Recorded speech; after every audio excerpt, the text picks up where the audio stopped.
It is just a huge honor for me today to be podcast interviewing Brandon Kroffke, all the way from Brunswick, Ohio. You're down here on your vacation with your lovely bride-to-be, or existing bride? Mom-to-be. Existing bride-to-be. 3 years. Been married 3 years, and now you're going to make a baby. So Dr. Brandon Kroffke is a general dentist from Cleveland, Ohio. He is only 5 years out of the Ohio State University. If someone says they went to OSU or Ohio State University, they really didn't go there. Everyone from Ohio State University always has to say the Ohio State University. And what's the COD stand for? College of Dentistry. Okay, the Ohio State University College of Dentistry, in less than 1 year into ownership. He would like to share his story and hopefully inspire someone in a similar position. There is much talk of corporate dental offices pushing mom and pop dental offices from existence. Dental school loan can be daunting, but can be paid off with hard work and living below your means. Dr. Kroffke is very passionate about helping his patients and considers dentistry his hobby. Well, thanks for coming on your, I can't believe you're on vacation.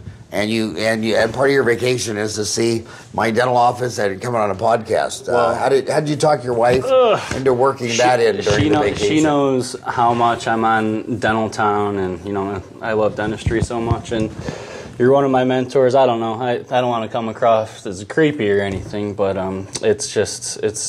she let me cut the trip 1 day short to come to your house, and I can't believe you're going to have me. I'm just some little dentist, and you have all these people with all these credentials, oh my gosh. No, it's nice to have people at all different levels of journeys, because you're 3 years out of school. 5 years out. 5 years out of school, and 25% of our viewers are still in school, and they probably don't want to hear my advice on what to do when they leave school, because they're like, when you left school 30 years ago, I'm a dinosaur. So I think it's cool. So 25% of our viewers are still in school. Almost all are under 30. And you just got out 5 years ago. Yep. What lessons did you learn? In my first, before ownership, I went on a few interviews. I started working for a corporate place. They have 20 offices or so. So I was one of 20 dentists, and I had an EFTA, an expanded function dental assistant. She used to be a dentist in Russia, actually, so she was just a workhorse. She'd help me treatment plan. She'd prep a whole quad, walk out. I would literally watch her place Class 2 fillings back to back, and saw a lot of Medicaid welfare. Got good at molar endo, taking teeth out, and after about a year, I was butting heads with the other doctor at the office. She actually was dating the owner of all 20 offices, so I was in a hard position. I had to leave. I was having my patients taken from me, or they would show up on her schedule, big old Crown and Bridge. So I left to another associate position where I worked for a husband and wife, and they had CIRAC and all that stuff. So I was milling my own crowns, and I didn't get paid very well, but it was give and take to learning, CE, and I got them to foot the bill to go do some implant training. So that was my second year out.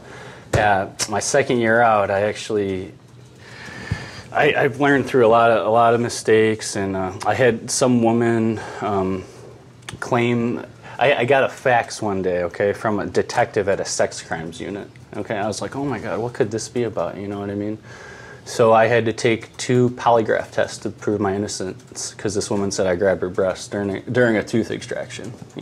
Was she put out? No. Was she on laughing gas? Totally awake. There's an assistant in the room the whole time. She had filed for bankruptcy 4 times. She was trying to extort me. Oh, she had filed for bankruptcy. So anyone can say this, and then I gotta spend a bunch of money. So did she first ask for money to make it go away, and then you said no, then had to went further? She went to detective at sex crimes unit, and we got a fax from a lawyer saying, pay this and it'll go away. And he did say that? It said pretty much we can settle for this, or it won't go. And what was the amount? 15 grand or something like that. Stupid. Wow. Yeah, so. See, you did have to pay because you're young and hot. See, I'm old, short, fat, bald. They'd all say, "Oh, he did it. He did it." So I'd have to pay 15 grand. But you're like, Dude. It was crazy. So I lost a lot of sleep of it. And now, does dental malpractice pay for that? No, it was completely separate. And so it was private? Yeah. So what did it, so did you have to get a lawyer? The owner covered the cost. He had like a full-time lawyer, or a brother-in-law was a lawyer. I would have just walked down there by myself, but he goes, no, Brandon, you need someone to represent you. They can twist your words and manipulate. So that was my second year out. Just getting little skills on the belt, you know? Yeah. My third year out, the guy wanted me back, so they gave me a big old cash bonus. I went back to my first gig. And, to where you were losing patients to the girl dating the owner? Yeah, so then he put me at his main office, which is like a huge, big office. And I was seeing patients that, let's just say a patient was made a denture or a partial or something, I would redo it and make it right. So I saw a lot of I fixed a lot of work and got a lot of training. From inside his 20 DSOs? Yeah, so like he'd work like 1 or 2 days and just see like problems. So you were doing rework so he had 20 offices. Yeah. And you were doing a lot of rework with him. From other providers. Yeah. They had the main lab there. So I got a lot of good experience working hand in hand with lab techs and things. And just earlier this year, so my 5th year out, I had an opportunity present itself. So you worked with him a year. This other office for a year, and then went back and worked for the first one for 3 more years. Yeah. And then an opportunity. A couple different offices, built them up, and opportunity presented itself in my hometown, actually. And that's Brunswick, Ohio? Brunswick, Ohio. Now, how big of a town is that? I'd say 40,000 people. And there's probably like 10, 15 dentists. We opened in... So I started working... 40,000, and there's 10 or 15 dentists? Yeah. I would say, roughly. So I was working one day to feel this practice out on Fridays, the practice that I was going to buy. And so I cut back my associate gig to 4 days. And I was hoping to transition to feel this practice out, and I got it evaluated. Sorry if I'm all over the place. No. But when you said it fell in your lap, did you see it on a classified ad? Or no, so my mom was at a church event, and turns out a guy I used to play soccer with, his mom talked to my mom and said, you know, so-and-so is looking to retire, and before he talks to a broker, maybe Brandon and him should sit down and talk. So we just went out to lunch and shot the shit, and you know, I threw a figure out there and his eyes got big. And how old was he? 62, 63-ish. Huh. Been practicing for about 32, 33 years. He was just ready. Because he could have got another. Could he have got another 10? He could. He wanted to stay on. He was really happy when I was like, you know what, you don't need to work anymore. You know, he wanted to be there for me to help me transition to ownership, and I was pretty much like, you're good to go. I got this under control. So his partner retired 3 years earlier. The practice had never had a hygienist or a pano, for that matter. All film. He referred everything out, extractions, endo. You know, I love no hygienist and no stuff. What? No endo, no in-house endo or extractions or implants.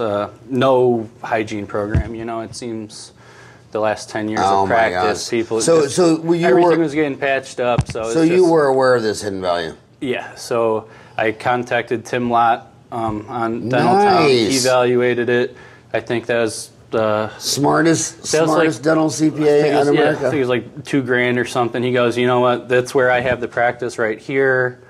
And I was like, okay, I'm gonna buy this automatic. So what did Tim Lott do? You said it cost $2,000. It was I want to say it was around $2,000 to have it evaluated. Okay, so tell him who Tim Lott is and where. Tim Lott's a CPA on Dental Town. He's really well known. He only does dentist. Only dentist, and I've just seen him comment throughout the years, and it's like, this guy really knows his stuff.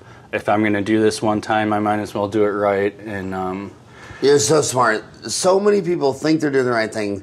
You know, they go to church and they ask their pastor, I need an accountant. Who do you recommend? Oh, Frank, he's the holiest guy in the church.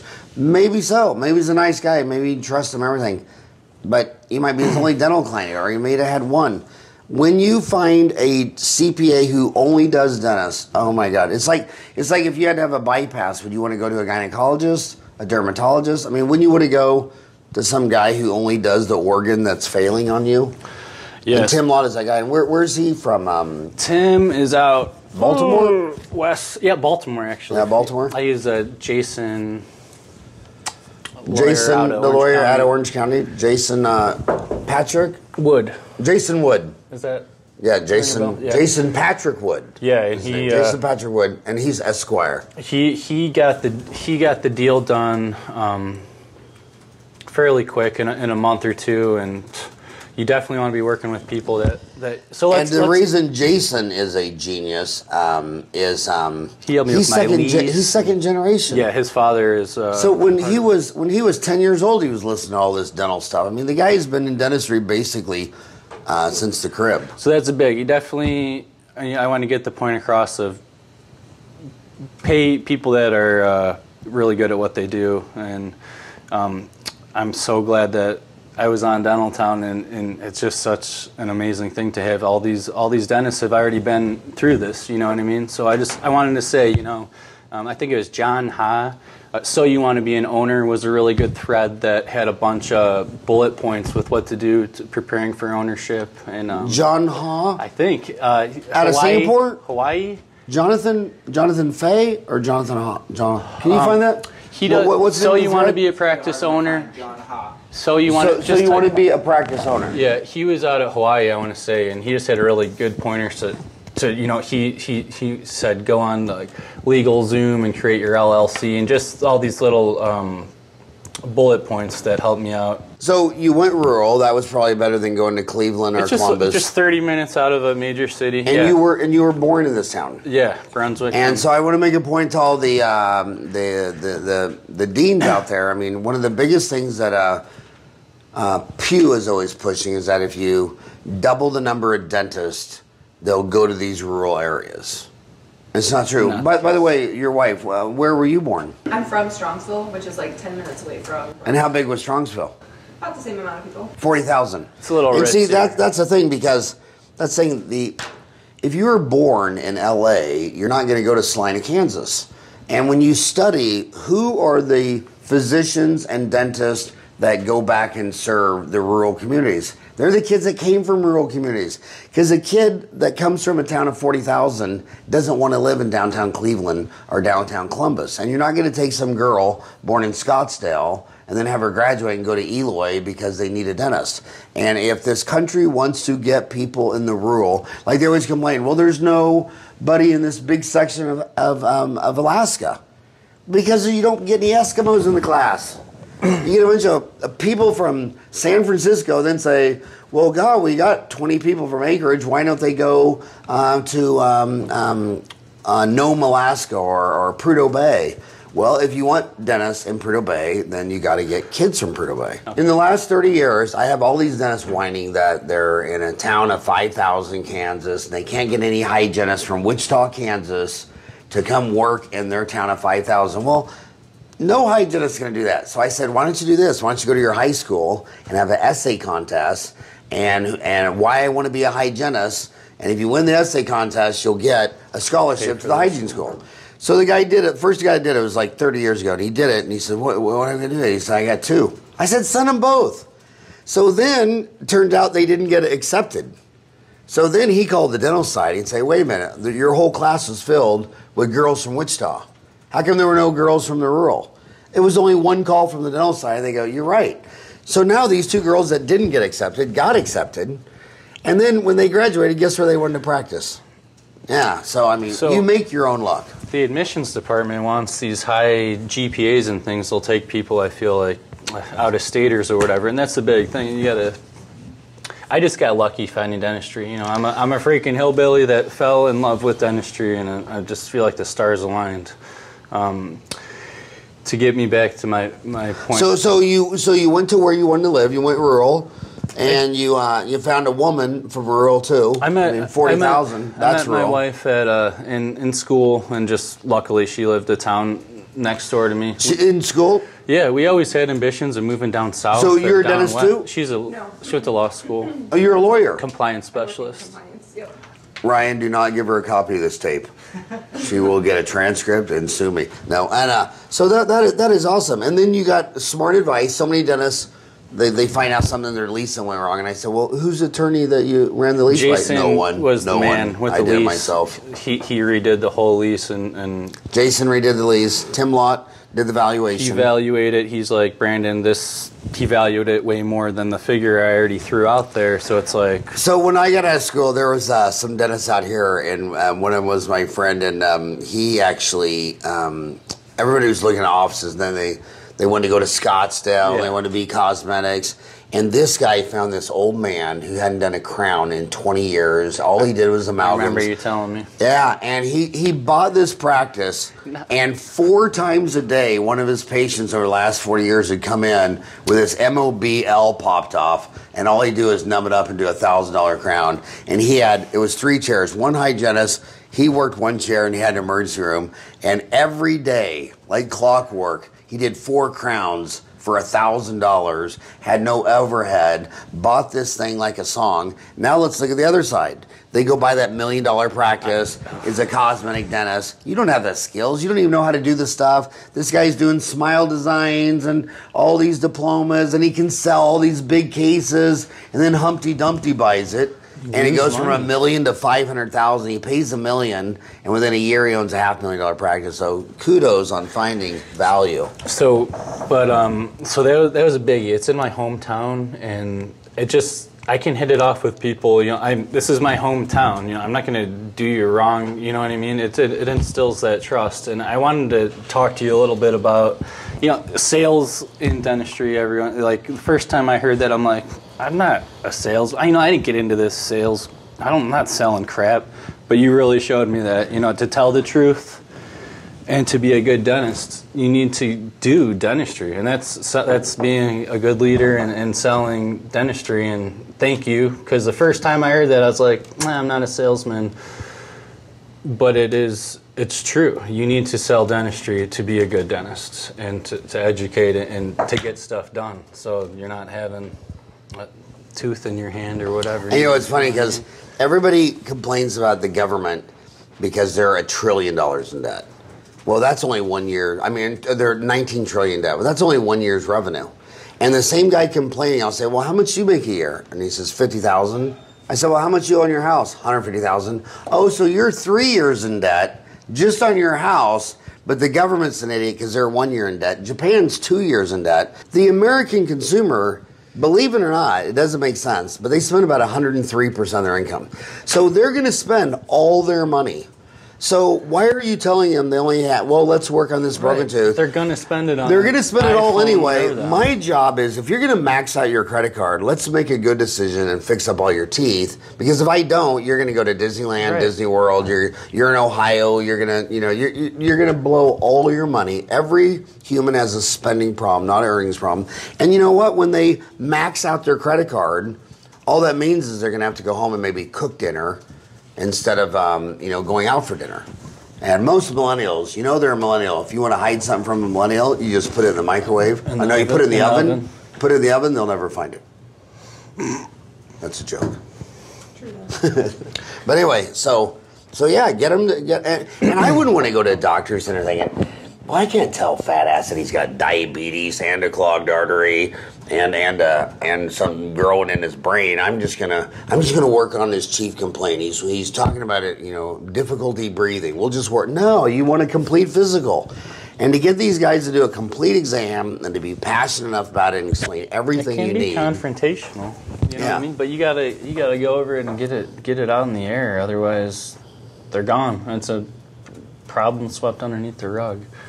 And then there's a lot of self-limiting beliefs. Like they'll say to themselves, well, I'm sure he just wants to just do one today. Well, who made that decision? And you start with one tooth dentistry, and then eventually they wise up and go to a quadrant, and they say, well, if this whole quadrant's going to be numb, let's do that. But then next door, the oral surgeon, he's numbed up all 4 quadrants, pulling all 4 wisdom teeth his whole career. And if you just start with, well, wouldn't you just prefer to just do it all at once? And lay it on the table? Most people just say, yeah. Let's just do it all at once. One thing I'm struggling with is, these patients have been coming for 30 years, and it's one thing, you just got to tread lightly. You know what I mean? You don't want to scare anybody away, but you got to, at the same time, you got to tell them what's going on. You know. So was there a lot of undiagnosed perio? Whenever dentists don't have a hygienist, there's no perio program. So was it challenging telling everybody that they have bleeding's not normal? Yeah. Was that challenging? It's really challenging. It's all about the presentation of it, and you just got to lay it on the table and you say, you know, if I was you, if you're my mother, father, sister, you know, this stuff is affecting your heart. People, you could die, you could live 6 years longer. You know, they're saying just by treating the gum disease, and it's all. You never want to scare anybody away, but you definitely got to show them what's going on, and kind of baby steps. So as we were talking, single tooth dentistry, like Brad Blair does, you know, freaking whatever, $1 million on 2 days or whatever, does whole upper lower quads. Hopefully in 5-10 years, I want to be there. But right now, it's only, you know, it's baby steps, and I just want to tell the kids. I always hope to be like go back to a classroom and do like a lunch and learn. I can't believe that I'm on with Howard Farran. So, kids out there, doctors, I'm sorry, just like I know everything, I don't. Well, you do. It's so true about living below your means. You know, my goal. I graduated with $285,000 of debt. I came from shit. I'm blue collar. You know, I worked 3 jobs in high school, and just to get that weight off my shoulders it's really I want to get it out there that you don't have to be someone's whipping boy, and if you live below your means, you can pay your debt off. And I hope you guys are passionate how I am. I want to be getting emotional here. I know Howard is passionate about dentistry, but it's definitely possible to pay your loans off and live a good life. So. How, did you pay your loans off, your student loans? This quarter. So, I mean, my accountant told me until we do I've never done these business taxes, so as soon as that crap's figured out, bam. But you think it's paid off now? I just got this year? Yeah, it's this quarter, for sure. Congratulations. So 5 years out of school. I'm almost on my goal. So 5 years out of school, your student loans are almost paid off. So yeah, let me go back here. So my last associateship, I could show you this email that says, you know, Brandon, you're never going to do as good as you did here. And mom and pop dentistry, there's no way you're going to financially do as well as you did here. And I am, you know, in the first year. So I'm all PPO, no Medicaid or welfare. So if you work hard and work on your skills. You're all PPO? No, I mean just I take cash patients and PPO. But if no Medicaid or Medicare. No, if an old timer comes along, an existing patient, and they're like, we'll do like $100, get your teeth cleaned and cover your X-rays for the year, and we'll put you in not an insurance plan, nothing illegal, but like a dental savings plan. Just like an in-house plan, you know what I mean? So they don't neglect themselves and they can still get their teeth cleaned, and they're still 20-30% off the normal UCR rate. So we just bumped our fees up to be at the 60% level, and I think that's pretty average, you know. I think our crown's below 100, like 990, which is that pretty below 1,000? Yeah. 990? Yeah. Yeah, that's way above average. That's above average? Yeah. For a crown is what, like... like Delta for Phoenix. Not getting paid. That's just our UCR fee. Oh, okay. So like okay, PPOs will pay what, like $475, yeah, $500. I don't. So I got really lucky, Howard. My mom was a dental. I started as a dental assistant when I was 18 or 19, and so my mom went from a dental assistant to being an office manager, and I hired my mom, you know, when I bought the practice, and her existing dentist is not really thrilled with me, but I have an MVP, Michael Jordan, up front. And well, he must have known when you were in dental school that she wasn't going to stay loyal to him. I never knew I was going to be a practice owner, to tell you the truth. But is that stressful for your marriage, though, having mom in the business?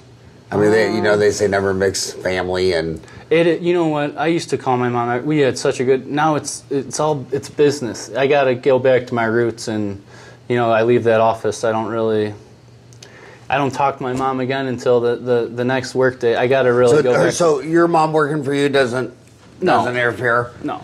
But our relationship, it's like it's business now. You know, I gotta remind myself that. Hey, all my boys worked with Dad for a couple of years. Why is none of your boys a dentist?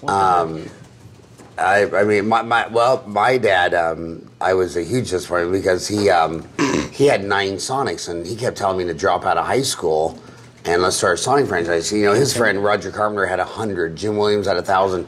Their kids were all dropping out, and he said, "You're going to go to 8 years of college. You're going to go to 4 years of Creighton, and then 8 years." He's like, "Howie, you're only a sophomore. In 10 years." You could own 5 Sonic drive-ins, and he would take me to dinner. He'd take me to Coffeyville, Kansas, and talk to Roger Carpenter and all these guys. So then he thought it was because it was a competition with him. So he took me to Dan Carney of Pizza Hut, and Dan and his wife Beverly were pitching me Pizza Hut franchise. I'm like, no. And then I even got the thing that was the hardest to get is McDonald's. But it's like my next door neighbor, Kenny Anderson. I was going to say, your neighbor, still did you already practicing. know? I want it. Where's he at? Yeah. He's in Wichita, Kansas. Oh, okay, I'm sorry. And he was my next door neighbor. And I go to work with my dad, and my dad would make a cheeseburger and tater tots. And Kenny would take an x-ray and look through teeth and do a root canal and take an impression. He had a lab man. He had an operatory where, because back then it was just gold or PFM. And I mean, I just thought it was the coolest thing. I said, Dad, I don't want to make hamburgers. And so my boys all did their, and I always told my boys, do not ever do any, don't, you know, I didn't have my boys for me. I had them for them. And I said, just be happy and healthy. That's all. That's the only 2 things I've asked for my boys, be happy and healthy. And if you're miserable and unhealthy, you know, then that's not what you're supposed to do. But yeah, you gotta have passion. I couldn't imagine doing something I didn't want to do. And I feel sorry for people who have to go do something they don't have to do, they hate to do, and watch the clock 8 to 5, and that's why they go home and drink Jack Daniels. We drink Jack Daniels because vacation. No, we don't even have alcohol in the house. Good. I make so many jokes about Irish and alcohol. I shouldn't, because we don't even have alcohol in the house. But you know why I don't have alcohol in the house? Why? When I had my boys, and we bought our first nice house, it came with a bar, and it had a big bar, and it wasn't my mom, it was my mother-in-law, and she came in and she saw it. So when I saw that bar, what I did is I went to the liquor store and I said, I just bought a house, it's got a big bar, give me everything to make the most common drinks if you have a party. So I got a couple basket deals and loaded it all up and all that, and my gosh, my mother-in-law walked in, she started to cry. And she's telling me all the friends she had that didn't know, while they were up there sleeping, one of their kids in high school, or daughter in high school, was dipping into that and that, and by the time they left home, they had a full-blown drinking problem. Then they went up to college and crashed. And it was all because you had 40 gallons of liquor in the house, and easy access, friends coming over. And she said, so I said, all right. So I went and got the big old trash can, wheeled it in the house, threw away like $500 worth of liquor. And we turned it into a juice bar, snacks, healthy stuff. So you changed right then and there? Oh, yeah. It was like, I got it. I didn't want to be going down there measuring how much whiskey was in the... Oh, black mark. Yeah, the bottle and all that stuff. We used to just water down all the bottles. And I could also say in college that, I was in college for a lot of years. And I swear to God, every bad decision that me or any of my friends ever made, involved alcohol. And I was very surprised and how my world-class perfect boys could go out some night with a couple guys and get hammered and see their IQ go to almost 0 after, just 6 beers. I mean, there's nothing that can make a man become a Neanderthal quicker. I got a funny story for you, Howard. Okay, so we had 30% LDS Mormon kids at Ohio State, and there's a golf outing. Really? There's a golf outing, and we were drinking, and we pulled around like the 9th hole. So my buddy was driving and turned a little too fast and flipped the golf cart right in front of like 30 Mormons not drinking. I'm pinned underneath this golf cart, and it just dragged me. I got all this road rash. And I just thank heaven none of us were seriously hurt, but I just got to be thinking what these guys thought of me. And what's also amazing is back when we were little, we have a family member where they had a baby, and on that day the 6-year-olds ran over by a drunk driver. But back then it was a ticket. And it used to be 1/3 of the fatalities in cars were liquor related. Now it's not even the top 5. This is more dangerous. Have you looked at the mortality? My God. So it was always about 30,000 a year, and 10,000 of those 30 were alcohol-induced or substance abuse or impaired drivers. And now the impaired drivers has gone down from all the DUI laws and all that kind of stuff. Uber. But the mortality's gone up to 40,000 because everybody's driving like this. And it's called distraction. And it's funny because when you had alcohol, it's mad, Mothers Against Drunk Drivers, and it was such an outrage because it was kind of a morality issue. Like, why were you drinking and driving? Now all the goody two-shoes, who are all morally, ethically fine, are all texting on Facebook and Instagram while they're driving. And that's why I quit riding my bicycle. I was gonna say, I don't know many cyclists that haven't been hit by a car. Yeah, well, I was in a cycling club, and every year in Ahwatukee, one of our members was ran over and killed. That's so messed up. And I thought, okay, killed dead. Jesus. And then we'd cry, and it got to the point where when I ride around South Mountain, okay, I don't say there's crucifix around there. I tell you, there's 19.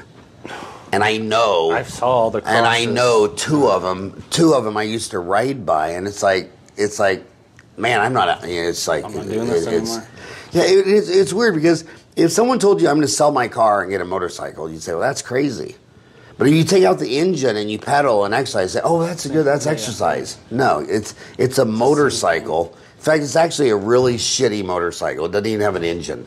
And you're out there pedaling your little motorless motorcycle, and you get T-boned. There's a lot of cyclists around here, isn't there? I mean, one of the first 70-mile race I was in was the Mesa deal, and there was a woman who just had 4 kids. She was trying to get back in shape. She went through an intersection during a race. Cops were standing in the intersection, and some lady went right through it and killed her. So yeah, you gotta pick sports where less more dying. But anyway, so what more advice would you give? So they're in dental kindergarten. This is what is it month? This is February. So 6,000 of them are going to walk out in May. What advice would you give them? Do your due diligence. Just because you have a DDS, everyone's going to add another $1,000 to the bill. You really got to just do your research. Dental Town, get on there and look for. Now, what do you think is the difference in Dental Town? A lot of them say, well, I'm in a Facebook group. Yeah. What's the difference between Dental Town and a Facebook group? Facebook, Dental Town, you can be anonymous and post. I haven't posted a lot. I'm a long-time lurker. I feel like there's been enough posts to learn from. I'll post the case and ask questions about it. That's the big difference. On Facebook, it's people can criticize you, and on Dental Town, you're anonymous. There's a little bit. You can post a case and not worry about people. So on Facebook, you can't be anonymous. Right. So that's a big plus for you on Dental Town. I like I said, I'm not a huge poster. In my time, I'm researching. I'll plug in something on the toolbar, you know what I mean, and bring it up and research it or see what threads are going on that day. Facebook there's different groups. There's a lot of pictures and videos. I think that's really good. It's easier to post. I feel like I've had trouble posting. What I like. The first thing I like the most about message board format. I've never liked news feeds, whether it was the initial email groups or Friendster or MySpace, now Facebook, Twitter, LinkedIn. Because let's say you posted a really neat case or a neat video, or say it was something I really want to do, and then 6 months later, I'm like, oh, I want to go find that. I mean, what am I going to do? I'm going to go to search through and just start scrolling back. So it doesn't have searchability. The second thing I noticed about on Facebook group is like, say it's a cosmetic dentistry group. Everybody in there's anti-amount. It's all the same choir. And if you come in there and say, oh, well, I don't believe this, or I don't believe in your bone grafting, or I don't believe in this and that, oh, then they unfriend you. And so what it does is, I think Facebook is one of the most polarizing forces in America because you have all these camps. And there's been some research on it with Twitter where They got all the tweets from Republicans and all the tweets from Democrats, and they showed that it was there was almost no intercrossing. So when your mom's out there tweeting all this Republican stuff, your own little world. You're not everybody's in a bubble. Honest. And I think what Dentaltown is if you post a case in your group on Facebook and everybody says, "Oh, you walk on water, you're so right," like the Mercury's Toxic group. Oh my God, they're not going to let. You got to be a holistic guy that believes if you have a silver filling in your mouth that your hair's going to fall out, and you get thyroid cancer, and and you can walk in there and say, okay, just explain this. Why do you eat shrimp and clams? What just shrimp? I mean, shrimp will put more absorbable ethyl and methyl mercury in your bloodstream within 20 minutes of eating it than anything you could ever measure out of an amalgam to this day. And they'll show some film, well, if you rub an amalgam, it looks like there's smoke coming out. We're not talking about some smoke coming off a video. We're talking about blood measurements of ethyl and methyl mercury. Yeah, go eat a bowl of popcorn shrimp. And all these people that are anti-mercury, they're sitting there eating their salmon and their seafood while they're removing it. But the point is, I don't care if you agree with me or disagree with me. That's not the question. The question on Dentaltown, you can't unfriend anybody. There's 250,000 dentists. And you post something and someone says, dude, you're full of shit. He's still going to be there in the morning. Whereas on Facebook, you just unfriend, and you keep unfriending until you live in this little insulated bubble, and I don't think it's good for society. Right, it isn't. That's why on Dentaltown, like I find, say a new product comes out, whatever, you can search it, see what people are saying about it, and do your own research. You're not living and that's in a another bubble thing. on You're Facebook. in a Facebook group, and some names probably say 3M's Bonnie Agent or whatever. On Dentaltown, you could go search that deal and see every thread that ever talked about it. But you might be in a Facebook group, and you might not even, there might be 500 people there. There might not even be an expert on that Bonnie Agent. I mean, there might not even be one. A lot of these experts, you need, 10, 20, 50,000 people before you get an expert in everything. You know what I mean? Oh, yeah. How many, this just popped in my head. When are you guys going to stop doing podcasts, do you think? Well, I don't know. Keep it going. I found the thread. So you want to be an owner. Practice. Yeah, that was a good one. So now, did you ever post on this thread? I have no idea. If I did, it was a year or two ago. My God, do you care if I take you? Now you still want to? Are you still going to be able to be anonymous after? I'm Zol. I don't care. I didn't even post that. I've posted probably 10 or 20 times. My name's Zoltan. So you should take a selfie of us and post on that thread and say, or hell, do you want to do it or do you want to not do it? Yeah, and then reliving it. We'll have to take another selfie. But we'll take another good one for the kids in school. It's So You Want to Be a Great Associate. Did you ever have Steven Kuzma on the show? Ryan, do you know who that is? Steven Kuzma? He's given a lot of great information out there. Kuzma? I've never met him, but he just has a lot of great information. YouTube video. He started another thread, great YouTube videos. No, it doesn't look like you've had him. He seems like a really good guy. I don't know where he practices at, but... So what was his name? John who started this? John Ha. But as you guys are doing that, I want to give a shout out to... we had this instructor in school. His name was Ronald Kirby. So he died earlier this year. He was a really good instructor and taught us all how to cut our first crown prep on tooth number 30. So Ron, thank you so much for all your hard work. And did he die early? He died, he looked really young, 60s, 70s. He had prostate cancer. He was down in the pre-clinic with the monomer. It was always, the monomer causes slow-growing tumors, guys. It's not going to kill you immediately when you're all down there making your, your 3-unit bridge with the monomer. And sure enough, I got him. Well, what I thought was very weird is in dental school, when I was there, 84 to 87. Many hazardous things.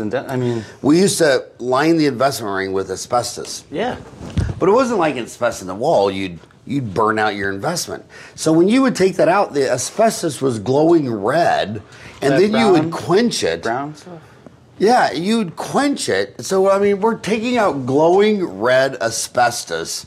And then as I got out of school, you see all these commercials for asbestos mesothelioma. And I'm thinking, oh my God. What was the other thread? Did you find the other thread, Ryan? Being a great associate. So you're saying Stephen Kuzmak was that instructor? Or no, he just started a thread. Okay. I just kind of went on a tangent there. I wanted to cover a few things of being on the show, and that just popped in my head. Dr. Kirby was a great instructor. So what else? What other advice would you give for young people? While you're a student, CE is free. I tried to do as much these Dawson events, and I went. Disney is a great. If you ever get a chance, Disney's their customer service. Like we're in the service industry, as Howard says. Like you got to know how to talk to people and treat people. And but Dentaltown has 411 online C courses, and they're all free while you're still in dental kindergarten. I didn't know that. From around the world. And some of my biggest fans I remember, like this girl I met in Tanzania. It was in Tanzania or Ethiopia. And when she saw it was me, she literally cried. That's wild. Because she said that education, those online courses were just do you realize the impact so much you've more had on so than many her people? dental school, which was in what's the big seaport of Somalia? Dartmouth or but anyway, it starts with a D. But anyway, her whole village saved up and sent her to this school, and she was not. At first, she thought the school was great until she found our 411 courses for free on Dentaltown. And she said that, and then I was in Kathmandu at that dental school, and that's what the dental students told me. They go, well, we go to class because they take attendance and everything, but we just sit in the back and we watch those free courses on Dentaltown. Learn from Dentaltown. Well, how do you feel knowing that? Well, I didn't. How do you feel that there's so many dentists that could literally start crying, knowing how much? I mean, do you realize that Dentaltown was going to have this impact? No. It's the townies that made the impact. I mean, if I did Dentaltown and took it in my closet, it would be nothing. The only reason Dentaltown is anything is all the people posting and sharing. So you want to take I think that was the first thread. So you want to take a tooth out or whatever. Tom Murph. Tom Murph. I thought that was a cool thread. I think that was the first thread I remember reading. And he's got guts because a lot of people don't realize how vicious the turf battles are. Oh, yeah, with oral surgery? Orthodontists do not want you learning ortho in school. And if any orthodontist, like I've asked, I've asked 1,000 orthodontists to make me online CE. You know who's the only people that make online CE in orthodontics for general dentists? Orthodontists from other countries. Yeah. Because there's only one in this country, a board-certified orthodontist, Richard Litt. But he is, I don't know what he is. He's Italian, or I think he's Italian, but he's just such a... Does he do fast? He's such a bull at a racehorse. He's the only guy who doesn't care. Everyone else cares, and they'll be blackballed for life. Like Richard Litt is like public enemy #1 for 10,000 orthodontists in the United States. And Richard Litt sticks to his guns. He said, look, first of all, half of America lives in these small rural towns without any specialists. Yeah. And I need the general dentist to be able to recognize and diagnose and treat. All the orthodontists are in 147 metros. And when you tell a woman in a town of 5,000, well, your daughter needs to see an orthodontist and it's a 2-hour drive that way, they're not going to go. So Richard Litt says, the rural picked up half the tab of the cost of America, half the tab of the cost of the dental school, the med school, the law school. So if you send a dentist back to the town of 5,000, it's got to be able to treat the whole population. It's really public health dentistry 101, and all the other professions like endodontists, they'll teach you all you want. Yeah, I've realized. But oral surgeons have been very upset with Tom Murphy. Really? So he's in Myrtle Beach. Right? He won't even come on the podcast show. He won't? He won't. We're great friends. Totally love, admire, respect each other. He's like, dude, I'd just be more stoking the fire with the oral surgeons. I didn't even realize that. Yeah. He said it's too politically incorrect to come on your show. Well, maybe that's why. Did he know he was going to be getting into that? Well, the thing that's so amazing is he has a course. I'll give dentistry the biggest black eye I can give right now. And that is, the oral surgeons are mad he's teaching people how to extract teeth. Do you realize 8% of all emergency room visits are odontogenic in origin? That is a market failure among dentistry. So imagine that you fall off your bike, break your leg, and you go to the hospital. This is what happened. It was owned by dentists saying, we don't do legs. Sorry, we don't do legs. We just do arms and ears and a head. I mean, you're a freaking doctor. You're in a town of 5,000. It's public health dentistry. When mom brings you a crying baby or her 88-year-old Alzheimer's mother who needs a denture, it doesn't matter. You're on the front line of public health, and you need to learn all these skills. And I've also learned that whenever, like when you listen to someone talk about occlusion in TMJ, well, I can figure out within 2 hours whether you're CR that you've never done one ortho case in your life.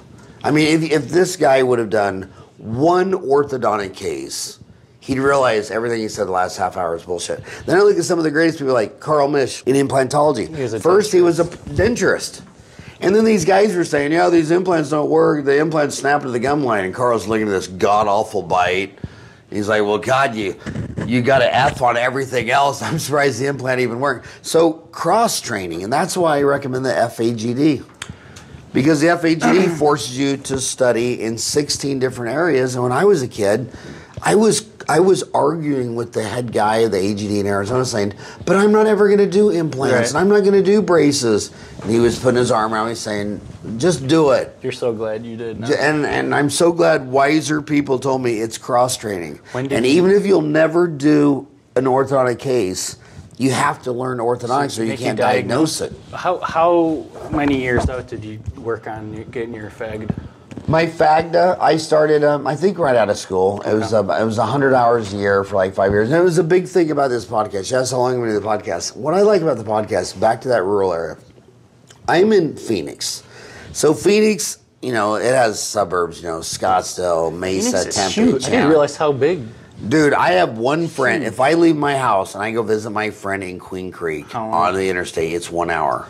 And I go the other way and visit my friend in Sun City, it's an hour. So it's 2 hours on an interstate. That's crazy. So every single night, I could find something going on in Phoenix. But say you live in Parsons, Kansas, and you only have one study club, and it's like the last Thursday of every month. And usually, maybe if you're lucky, one of the oral surgeons, endodontists, whatever. But they just don't have a rich environment. I thought to myself, I was really surprised to learn that the people in the rural have the same average commute as in the urban. I always thought if you had an hour commute, you lived in LA. No, these people in rural, they'll practice in a town of 5,000, and they live an hour away in a town of 1,200. But everybody's getting on the road and going for an hour. So I thought, you know what I'm going to do? I'm going to multitask. I'm going to deliver her, because I knew the only competent thing I had on a podcast, the only thing I could add to it is I got everybody's phone number. I can call anybody and get them on the show. And I thought what I'm going to do is, instead of her taking 1 hour at a study club, she's got an hour each way. I can give her 2 hours a day, because I know the number one key to success is getting the most right information in your head. So if these little kids come out of school and they can't afford to go to all these courses, whatever, but they're on the treadmill every day for an hour, they got an hour commute to work. And I mean, I've done 1,000 of the greatest minds in dentistry at all various stages of their career. I'm going back and re-listening to them. You know what I mean? It's amazing. Yeah. You have so much knowledge out there on the podcast. Well, I've done so many that I'm convinced I'm the only person who listened to all of them. A lot of people, and I'll just complain. Some people say, well, you release too many, I can't listen to them all. I don't want it to be Barnes & Noble where you walk in there and it's one book. I want you to have a plethora of books to choose from. If molar endo is kicking your butt, I've done the 25 greatest endodontists of all time. If you don't understand ortho, I've done the 25 greatest orthodontists. If you're trying to build a website, I've done everybody who owns a company that only makes websites for dentists. I've done them all. So what I want to do is I want you to sit there and say, what's beating, not I'm going to watch this because it's his Tuesday show. I mean, it's not like politically incorrect on a Friday night where you just get whatever they're talking. No, this is a library. This is I want this to be a searchable library. If you get a bad show or something, you don't like the topic, you can just go back. Yeah, my God. And you start listening to it and you think, that guy's an idiot, and I'm not talking about my guest, I'm just talking about me. You can go to the next show. You know what I mean? Yeah, no one's going to want to listen to me. No, they will, because I want to address that. So many of the kids in dental kindergarten, they're getting out whether they should do a GPR. They don't want to listen to some grandpa with 4 grandkids who went through that 3 decades ago. They love. In fact, when you left, the guy that left he was a Brandon, and he's out about the same amount as you, and he worked for some DSOs. I was going to say, does he live around here or something? And Tooth Doc? Yeah. Is that what it said on his truck? Tooth Doc? Yeah. So I wanted to say, you said you had a great way to get into implants and stuff like that. I got some buddies that are missing teeth, or cousins that are edentulous below the age of 30. It doesn't matter. Practice implants on, what did you like to say? Your family members? My family tree is research primates. Yes. My first sinus lift was on my mother-in-law. I mean, you just, they're free primates. And furthermore, your Uncle Henry doesn't care if the implant fails. I mean, he just doesn't. I mean, I remember asking people way back then. I said, "Yeah, but what if it fails?" And my uncle's like I give a shit. I mean, like, who cares? Yeah. So the only thing that was most annoying. Here's the most annoying thing about working: the Farran family tree should be like researched by geneticists to find out what went wrong. The most annoying thing about working out my dad and my uncles is since I'm subservient to them, they would get up every 30 minutes to take a cigarette break. My dad one time got up, took a cigarette break, and then walked around to the bar at Brad's place. I said, I think I'm going to go get a shot. I mean, I'm going to be in that chair another hour. So me and my sister are sitting there while Dad goes out, smokes a cigarette, goes to the bar, gets a shot. And we're like, okay, Dad, because no patient in the world would ever do that to you. But when it's your dad or your uncle or your cousin. Was everyone smokers in your family growing up? When I grew up, every house... It was normal to smoke in. I mean, every house had an ashtray on every table. I mean, that was Kansas in the 60s. I mean, I was born in 62. I mean, that was still when they were having commercials saying it was good for you. Yeah, I don't really know anybody back then. Who didn't? Well, within the family, sometimes like both grandpas, both grandmas, pretty much everyone. It's a different era. Is your father still alive? No. I'm sorry to hear that. Yeah. But Ryan keeps hoping I'm next. He keeps saying, come on, Grandpa's dead. 2 grandbabies on the way? I got 2 grandbabies walking and 2 in the oven. That's awesome. Then that's our motto is family first, business second. And like they say on, what is it, Pawn Stars? Oh, yeah. You ever watch that show? Not for a while, but I know all those guys. But you know how he always says, family first, business second. But any more advice you'd give for... Okay, so here's one thing I want to call baloney on.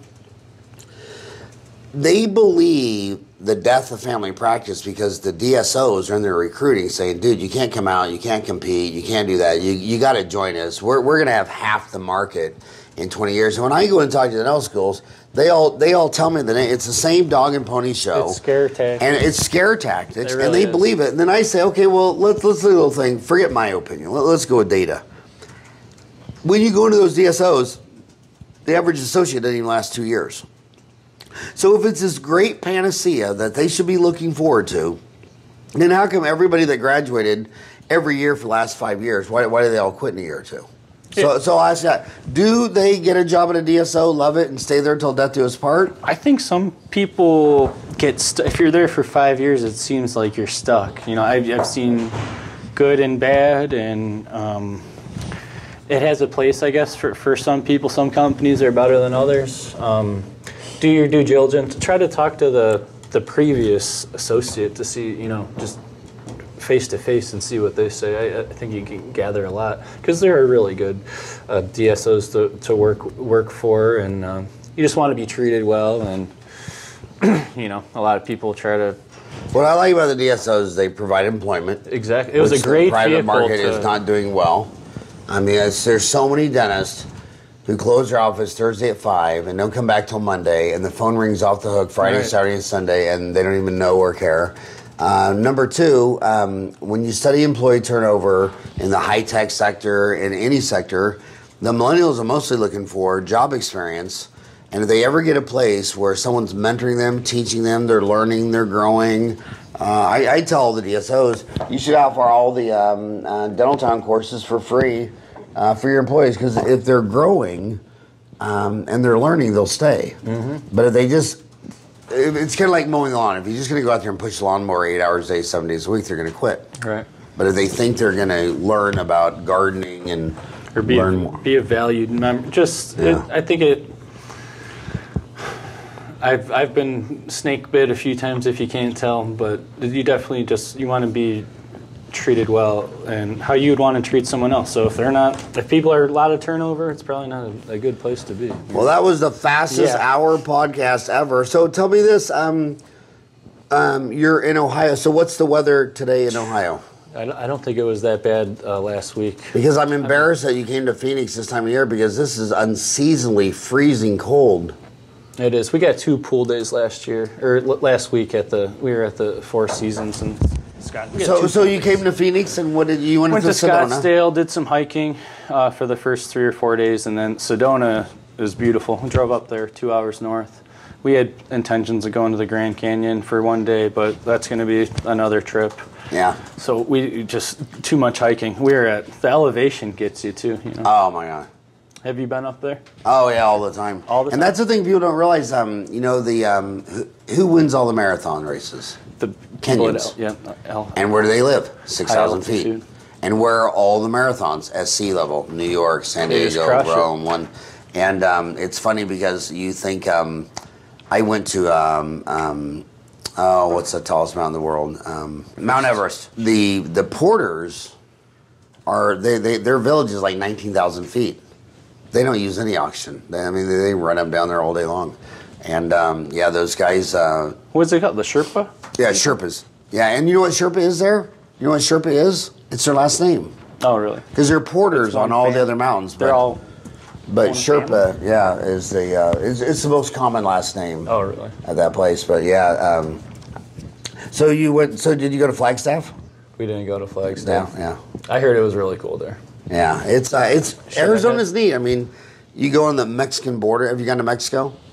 You got a desert, you got sand dunes, all the way to mountains, ski resorts. So this is it's the Guadalupe Indian Reservation. So around here. Arizona is 25% of land is 19 different Indian reservations. Okay. So south, so you always know the reservations are because the city comes to an abrupt stop and then it's just reservation. And it's that way because they're I don't want to get political, but they're micromanaged by the Bureau of Indian Affairs, and I listen to all the shit they have to do. Imagine every move you make, you had to get it approved by an agency in Washington D.C.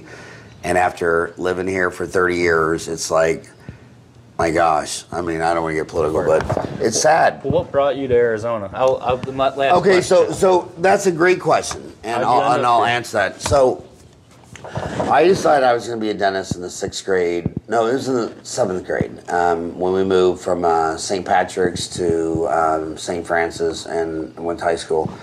And my next door neighbor is Kenny Anderson, and Kenny Anderson was so neat because back then they just thought more in hope, growth, and abundancy, not fear and scarcity. All the dentists on the west side, every Tuesday and Thursday, would all eat lunch at the Rose Bowl bowling alley on the west side on West Street. And so I would go observe with him on summer school days, anytime I could. And he'd always take and buy me lunch, which I thought was really special and cool. And we'd go to the Rose Bowl deal and he'd buy lunch. And those dentists back then, no computers, they'd have like a tablet of grid paper, and they'd just have their year and their net income. And all their lines were going down. And the reason is because University of Missouri Kansas City was dumping out like 160 kids at a time. Creighton was doing 100. And the population of Phoenix, of Wichita, Kansas, was the same. In fact, it was 285,000 every census for like 10, 20 years, because in Wichita, every time a girl gets pregnant, a guy leaves town. And so the population was staying the same while they're dumping a couple hundred dentists on there. And all through the 7th and 8th grade all the way through high school, 3 years at Creighton, and 3 years, the first 3 years of dental school. I mean, I was watching their lines. They were very transparent in their numbers. Every year they made less money than the year before. And I thought, that's really weird that every year you make less money than the year before. And so I wrote the Department of Economic Security in Washington, D.C., and it was in 1986. And I said, I graduate next year in 87. That's when I was born. Where is the job growth in America? And they sent me back this report. It was like a size of it was a really big coloring book size thing. And they said, the United States between 1985 and 2000 would create 30 million new jobs, and half of them would be in 5 cities. Now, looking back, they were completely right. It was where St. Petersburg, Tampa, Boston, Phoenix, Orange County, and Silicon Valley. They nailed it. They said half of the jobs would be created in those 5 cities in the next 15 years. And so then I thought, okay, Boston's freezing cold. I hated Florida because of the insects. I just don't like all the insects. And growing up in Kansas, I thought everybody in California was a hippie on drugs and all this, and I wanted to have a family, and I thought if I raised my kids in California, they'd all be heroin addict. Hollywood. I thought Hollywood was just not a place to raise kids, not knowing how conservative many stretch California are. But so I picked Phoenix. So I wrote the Department of Economic Security in Phoenix, and I said, I want to come out there when I graduate. Can you give me any economic projections for the area? So they sent me back tons of data, and before computers, I bought a 6-foot by 4-foot map. I traced out the 300 census tracts. I remember you talking. They give me the 70, the 80, and the 85 mini census. So I made an index card for each one of the 300 tracts. And then I wrote the Department of the Arizona State Board of Dental Examiners for a list of all the licensed dentists' names and addresses. So I put a white pen for every endodontist, yellow for orthodontist, green gums, periodontist, black oral surgeon, color coded all out. I had all my census tracts, and then I got the 6-year street widening project and the 6-year water upgrading project. Wow. And so I went there and I took a magic marker and where all the interstates were going to be expanded, and then where the water pipe was coming, because that's growth. And then I went through the 303 cards, and I started at the top of the list, dentists per 1,000. Well, when you got to downtown Phoenix, downtown Tempe, I mean, there was a place, I'll never forget, it was like 6400 South McClintock. This is like 30 years ago. They had a medical dental building. They had like 20 dentists in there. And there were all these medical dental buildings, and the ratios would get down to like 1 in 500. And then you'd see where they were building the new roads, and they were, making a 2-lane road, a 4-lane road, bringing in water pipes. And it started off with the number one was this North Scottsdale, one dentist for 6,500. Mine was number 2 at one dentist, 6,300. I chose this because it's Phoenix. I gave my other one to my buddy, best buddy in school, Steve Hayes, and he went there and just flipping crushed it. Is he there still? No, he actually, Sold, or? him and his wife decided to move to Texas, so they actually moved to Texas. But the demographics were mind-blowing. They were building 90 homes, but the reason I didn't go to Scottsdale is because I was from Kansas. And whenever I was up in Scottsdale, it was just I felt like fancy shoes and people's fancy noses this. were up I in the remember air. I was if you're at the Scottsdale Study Club, a dentist will say to you, well, have you met Mr. Jones? Which one is he? He's the guy over there wearing the Birkenbock shoe. I'm like, you know the name of his shoe? That's fucking weird. I've never referred to somebody by, So I just realized that I was born in Kansas, and I'm just not Scottsdale. And what I liked about Phoenix is, the Indian Reservation is that way. Across the street from my office, the Guadalupe Indian Reservation, where 25% of my practice speaks Spanish. I don't know how to speak Spanish, but I'm pretty certain I know how to say Howard friend in Spanish. It's Gordo Cracker. I hear that a lot. But anyway, so I wanted to be in Phoenix. And plus, I didn't want to raise my 4 boys in a town where everybody has a Beamer on their 16th birthday. What I hated the most is we just crushed it because the demographics. I mean, they were building 90 homes a month here. So when I set up, it was 25,000. Now, 30 years later, I'm rich and retired, and it's 85,000. I just rode the wave. And so many people always say to me, yeah, well, you were lucky because you set up in Ahwatukee. Would you attribute the... It's like, dude, I was born 1,000 miles away from that. The research. I mean, just where did background? it come from? Yeah. No, it was my dad. My dad had Sonic drive-ins. And knowledge. I used to cry. My dad used to make me so upset. It'd be like on a Saturday morning. You go to the red light and count all the cars. Oh, yeah. He'd drop me off at some damn intersection, give me a $5 bill, and he says, Howie, I'm thinking about buying this. It's got a 185 street foot frontage. It's deep enough. But when that light turns red, I need to know where that last car is because they need to be able to pull in. I can't have my entranceway blocked by a red light. And then he'd pick me up like 12 hours later. I'm out there. All my normal friends are riding their bike, or they were going to functions, and I'm sitting there on it with a piece of chalk, I mean, my God, he used to, when he get money for it, he used to go do his advertising at Channel 10, KAKE, and he said, now I'm going to go in there and we're going to talk about advertising, and he goes, you need to learn this shit, but when we go in there, I don't want to hear you say one word. You just shut the hell up and sit in the corner and learn something. I remember one time I thought I had the whole weekend off, and he called me up and says, Howie, great news. Les Donovan, who owns the big car lot company, goes, I was just talking to him at the back of church, and this weekend he's having a new 6 people are going through a 2-day course on how to sell cars. And I said, well, can my Howie go and sit in the back? I promise he won't say a damn word. That's awesome. And I was like 12 years old, like, really? That's good news? What would bad news be? That you're just going to shoot me? You're his only boy at the time. But then when I got older, so what my dental office really was, is my dad's 10th Sonic drive-in. The demographics, the marketing, the advertising. That's awesome. And, I didn't even know the practice I bought. I didn't even know he was a dentist. I grew up in this town. Like, I didn't even know there's an office there. So the first thing I did, I got a big old sign on both sides, and they opened a Starbucks. So do you have a city newspaper? Yeah. Oh, yeah. You know what the best advertising I ever did in my life, and you got to do? I know, when the babies are introducing our new patient, the so-and-so. Month. Well, if it's a boy, we're going to name him Howard. Marketing. Humans have to feel something. When they see something, it's out of sight, out of mind. They have to feel something, and they'll secrete a hormone, oxytocin, dopamine, serotonin. If you piss them off, adrenaline, noradrenaline, And why do humans like roller coasters? They feel something. Why do they like to eat food? They feel something. Why do they like to kiss and snuggle and hug? They feel something. That's why they like their dog. They feel something.